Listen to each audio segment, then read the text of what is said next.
Hey everyone, welcome to season 2, episode 8 of the WuhooPoints podcast. A lot of you guys are families and parents trying to take their kids and everybody on family vacations over the summer, spring break, winter break, whatever it is. I just had a newborn kid and we've only traveled a little bit. I have Luis here who also has a child, also planning on traveling with a bunch of points. So we're just going to talk about kind of good strategies and stuff like that. But first, Luis, again, welcome. Why don't you just introduce yourself? And a question I like to ask for a lot of points people is, what's a cool trip you've taken with credit card points? Yeah. So essentially, Luis, the owner of Better Than Points, and probably the coolest trip. I have a 12-month-old. The coolest trip that we've gone to was actually to Hawaii, and Hmm. she was six months. It was definitely a different experience that when we'd gone all the different times. A lot of it was spent in the room taking naps, but definitely cool to kind of start her off young, kind of get experience with her and just keep rocking and rolling. Awesome. And which island did you go to? We went to Oahu for out of Austin. There used to be a nonstop flight from Austin to Honolulu, so we'd go a couple of times a year on points. So it That on was United? nice. Hawaiian. Oh, Hawaiian. Gotcha. All right. So it was nice while it lasted. A lot of award flights and a lot of award seats were available. Gotcha. Yeah, we'll dive right into that. What got you started with credit cards? How did you start better than points? Like, what was the reasoning behind all that? Yeah, so I graduated with an actuarial science degree from UT. So it's a lot of insurance, math, and statistics. So I'm a numbers guy, true and true, and just gravitated towards points and miles because it was a easy way to hack the system while still kind of playing the game by the rules and kind of just playing the game, knowing how to work it, and getting free flights out of it sounded intriguing to me. So I started doing it. Been doing it for almost 10 years. Yeah. Went to Japan for 2 weeks with the wife on our honeymoon, all on points. So it's been beneficial, Yeah. beneficial for sure. So what made you want to turn into a company, a business, and what do you guys exactly do? Yeah. So I've been doing it for a while, and I constantly hear people, "How are you doing this? What I want to start doing this. Like, I see you're going on another trip. Are you paying for this?" And it's like, no, no. It's I'm doing it with points, and I started a blog.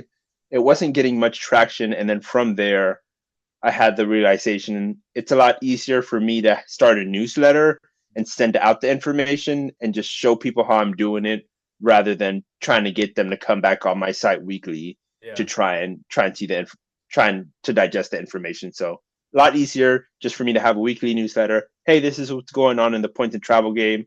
This is what I'm doing. These are the tips and tricks that I'm kind of utilizing and kind of helping people learn how to use points that way while at the same time being able to travel and feed my, I guess, addiction in a sense. Yeah, I totally get that addiction too. And then yeah, if you're interested in subscribing to the newsletter, I'll leave the link, somewhere in this video down here, so you can follow what Lewis has to say. But all right, yeah, I've gotten a lot of feedback in my newsletter and my content that because prior to having my kid a few months ago, I was just focused on couples travel or single awesome trips. But with a child or maybe two, three, four kids, a lot more, it can get a lot harder to find award availability, especially in business class. And so a lot of people say to me like, oh, it's like this is just for the dinks. Like it's not like points travel is not for families. And so I want to kind of break that myth and just want to hear your perspective. So you already shared about taking your 6 month old to Hawaii. What do you kind of have to say in response to people that say award travel stuff is too hard to figure out with larger families? It's doable. You do have to be a little bit more intentional with the game. It all goes back to, hey, it's the easiest when it's just you. It gets a lot harder when it's you and you have a P2 or someone you're going with. And then once you start adding, the more people you start adding, the more difficult it gets. But just kind of knowing what you're looking for, knowing what airlines to focus on, definitely will help, and that'll just come with repetition or listening to podcasts like this. I guess a good story that I have is the first time that we traveled, our daughter was 4 months old.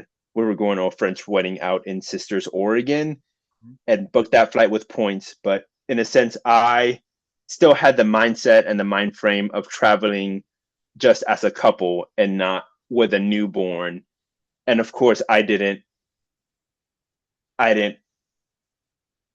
uh, choose my seats ahead of time. Like I booked her flight separately than mine. Like I booked two different flights, and then that was a whole conundrum. Like of course, the whole flight was full, and then having to add the lap entrant was another issue. If parents probably don't know, if you don't know, there's only specific seats sometimes that people with a lap infant can sit on, or they're designated. Like some of them you can't sit, like the back 3 rows of the plane you can't sit, or depending on the plane you can't sit on one side of the plane. So it's on you can only so many seats are designated as lap infant seats, and that just added complications to it being a full flight. And then bless the dude's heart, I had to ask him, hey, are you able to move and not sit with your family so I can sit next to my wife and my 4 month old? And of course, my seat was a middle seat further down. So luckily, he was a cool dude and ended up switching with me. But Yeah. definitely being more intentional and proactive, and knowing strategies that, hey, traveling with an infant is going to look a lot different than with just you or you and a partner. So it definitely a learning experience, that first flight, kind of having to shift my mind and be like, all right, this isn't just a me and my couple type of flight planning anymore. Now I gotta take into account a third person. Yeah, no, I'll share a mistake I made. So I thought kids under 2 flew free everywhere, but that's apparently just a US domestic thing. So this was before Noah was born, but I knew I was going to Asia. I booked Cathay Pacific 2 first-class flights from Hong Kong to JFK for later this year. And I'm like, yes, this is such a great deal on points. And I think it was 165 points per person, but the ticket's $21,000. This is a great deal. I go to add my son once he's born. I have like all his travel documents. I'm like, all right, this should be free, right? They're like, 30%.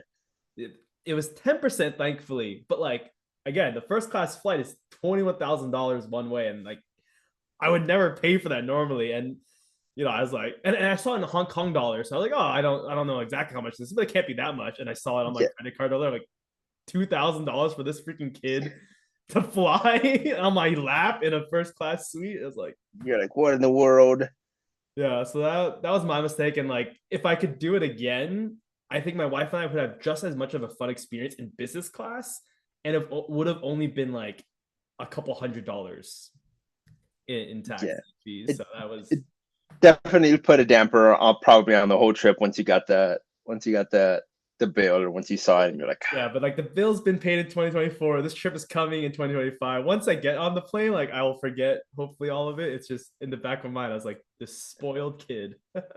yeah, it's in the sense, and that's something that I ended up building out somewhat of a database of like, hey, these are the flights that give you kind of like domestically, essentially all of them give you free. Depending on international flights, hey, these are the airlines that give you free, or like this is how much they cost, or it's 10%. And that's like, if you sign up for my newsletter at betterthanpoints.co, you get access to it, and it kind of has a breakdown. And I did it more for myself, knowing that I was going to have my daughter, and I was like, all right, I have to kind of be going back to that, being preemptive, and now being more intentional on what airlines I look for flights versus just whoever has the lowest flight or whoever has availability. Now I have to be like, do I really want to pay 10%? Do I really want to pay 30%? What's like having before, I mean, it's before we met, but I should have following, so I would have known.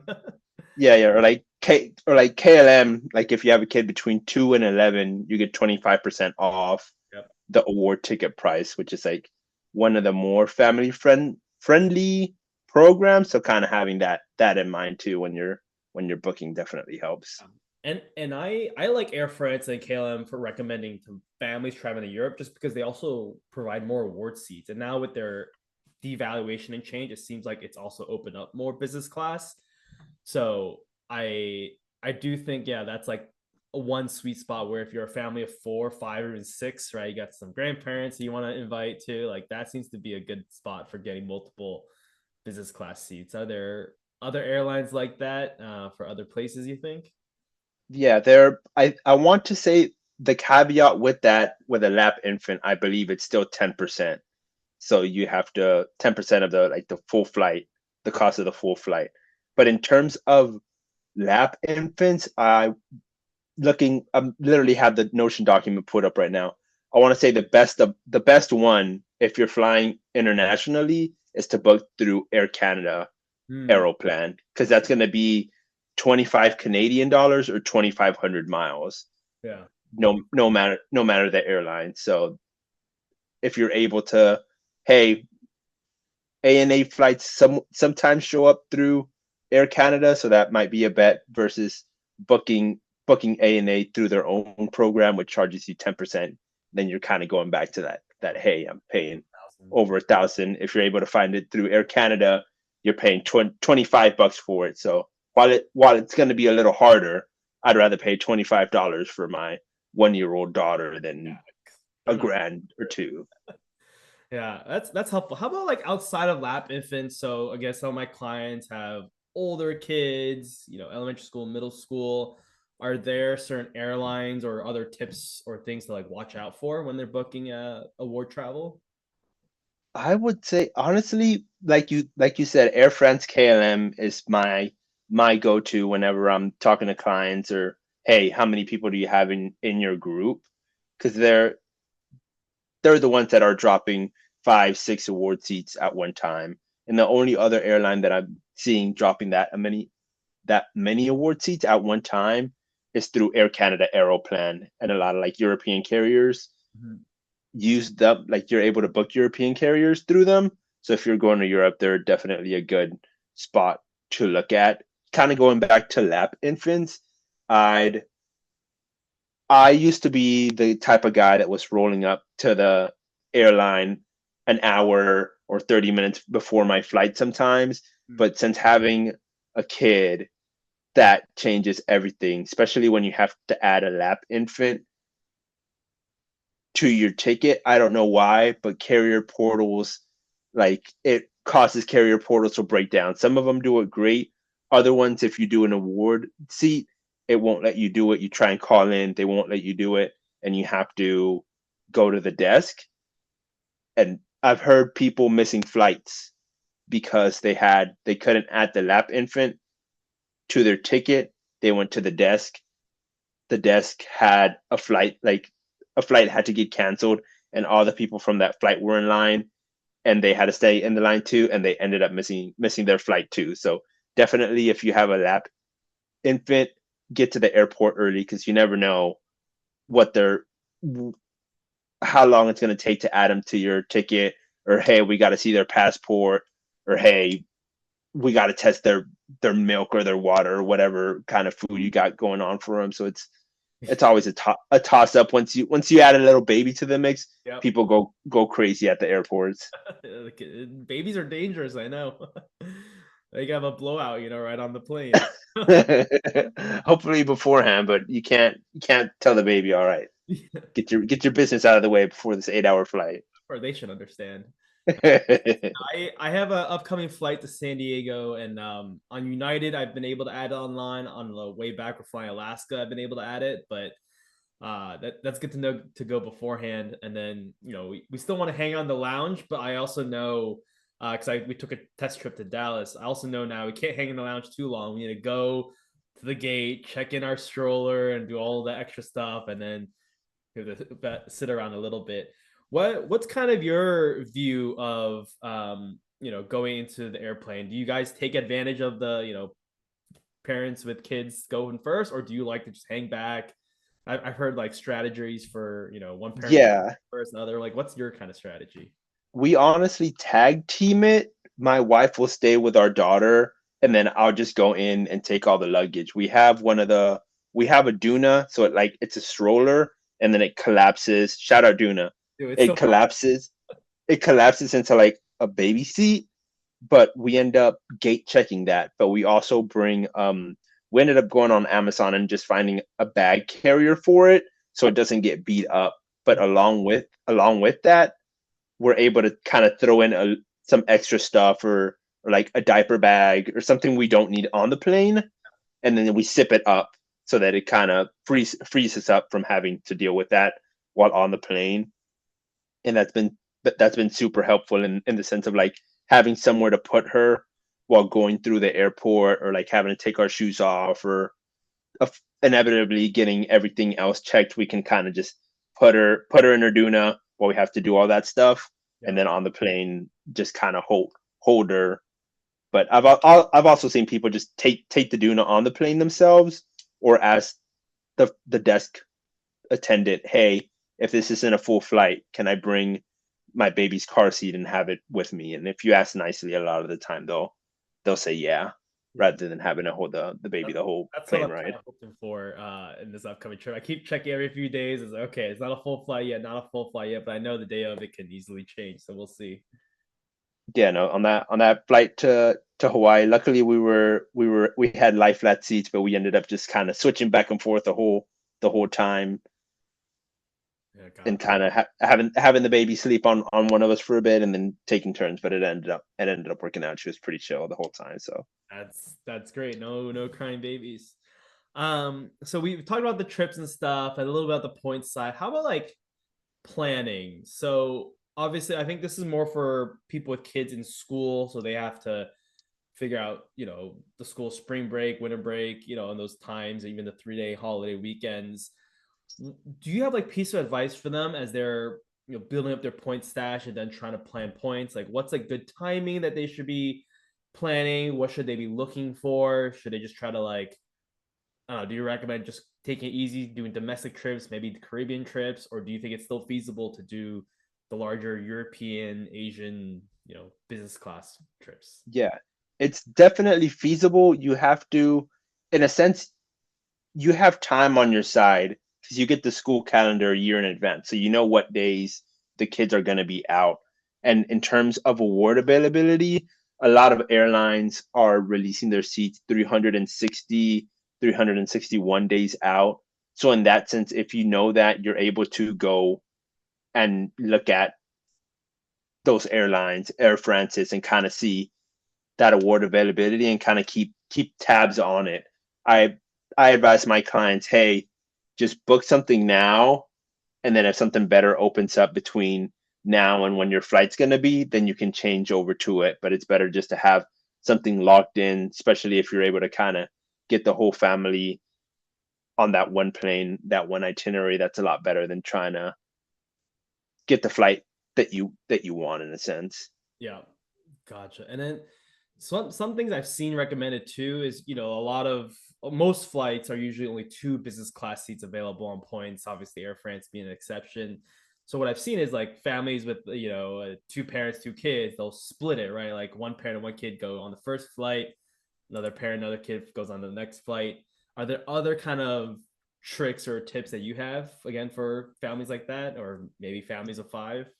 Yeah, yeah. If you're adventurous and you're okay with like, hey, we're going to Europe, you and mom are taking the flight today, and me and the other kid are taking the flight the next day, definitely doable. But then it all still kind of goes back to, hey, still look at, since since time's on kind of going back to time, you already know what days are going to be out.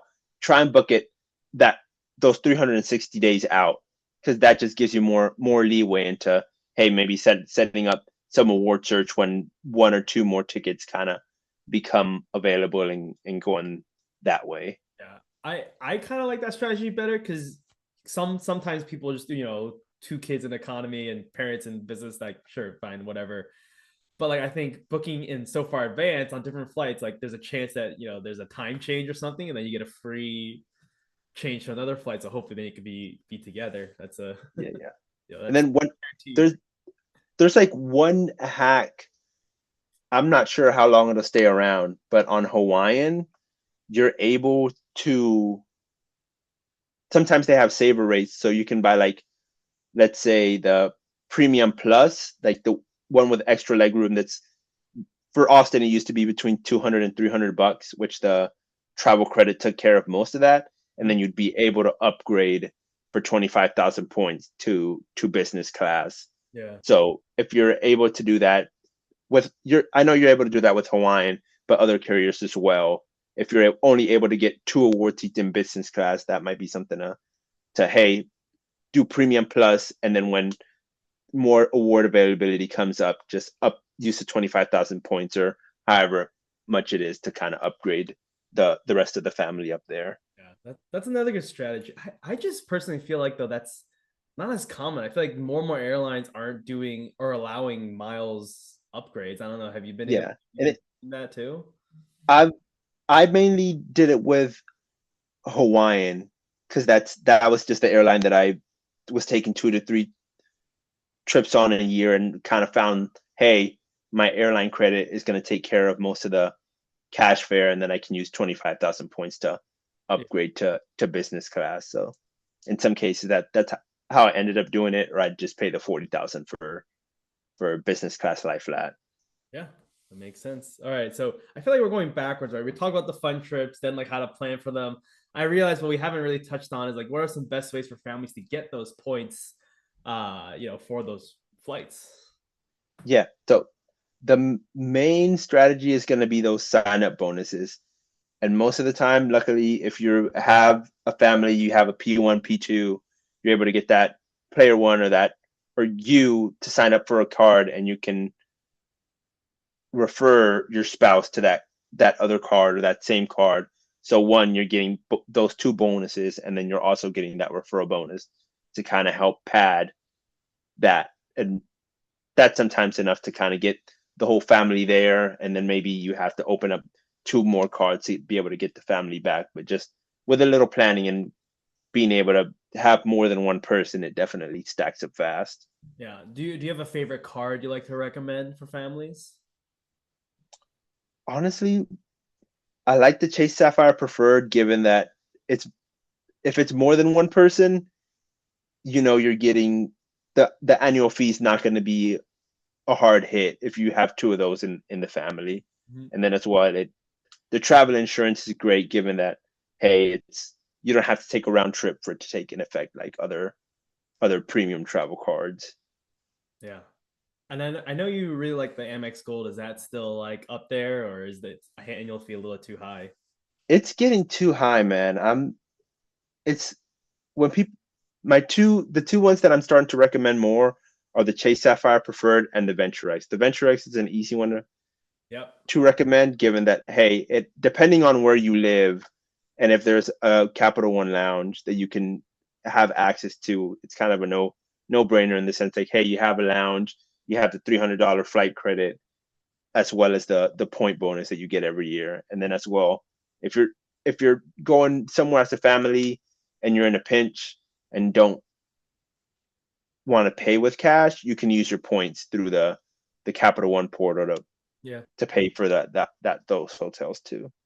Gotcha. And then you're out of Austin, right? Yeah, yeah. I know you Austin, guys used to Texas. have the Chase Sapphire Terrace as like Man, don't get me oh, started with that stinking lounge. what a I That's the disgrace. I wouldn't even call that a lounge. I was I before they put that lounge in, it was a great area huh? to kind of just let the kids go. Kind of get. It's the only spot right now where kids can go outside and get some fresh air. So if you have kids, it's a great place to kind of go out, let them run around, let them burn their energy. So when they get on the plane, they just pass out from exhaustion. But once they put that lounge in, it it wasn't much of a lounge. They literally blocked off the terrace and they put a little kiosk bar with like soda and alcoholic drinks. But Uh, luckily they got rid of that. I okay. think they had Change. I want to say they had a 2 year, $4 million contract with the airport, and so many people kind of made a fuss about it, being like, "Hey, it's a private space. Why are you kind of getting money for a no, sorry, a public space. Why are you making money from a public space? Kind of like doing the same thing to a park. So luckily they ended up getting rid of that. I took the last trip that I took was to New York, and I was able to kind of just go outside, walk around, and there's luckily like a family bathroom up there too that no one really knows about. So if you have kids or you want to go to a private bathroom, there's one on that terrace that no one knows about, and it's right next to the Delta Lounge too. And the Delta Lounge like has a little bit of that terrace. So if you are part of Delta, you can go outside and enjoy some of that terrace. But it's a great spot to just watch planes, be outside, enjoy the weather while it's not too hot in Texas. Yeah. Yeah, not So summer. so definitely recommend it if you're ever in Austin, flying out of Austin. It's a cool little spot out by I think gates 1 and 2. You take the little spiral staircase upstairs or the little elevator, and it's a nice place to hang out and let the kids run around. Yeah, I'll need to do that. And just to wrap it up, I want to give you final words again. Like, where can people watching follow you? Like, anything else you want to share in terms of what we talked about with points, families, credit cards? Yeah. So essentially, the best place to follow me is LinkedIn or my newsletter, betterthanpoints.com. Oh, sorry, betterthanpoints.co. That's where you can get the newsletter. That's where you can get my Notion doc with over 30 kind of breakdowns of like, hey, these are the best cards to get. This is how to fly to Hawaii, how to fly to Japan, cancellation and change fees, all the things that you want to know and you don't want to go around the internet trying to find them. I gathered them all into one document, so it's easy for you to look through it. So I did all the hard work, so you can enjoy it. Great. Thank you so much, and thank you for being part of this episode. No problem. Well, thank you for having me, and hopefully I wish all the families traveling with their little ones, big or small, good luck. Y'all can do it. Yeah, good luck. That's a good way to end it. Thanks again, Luis. Bye.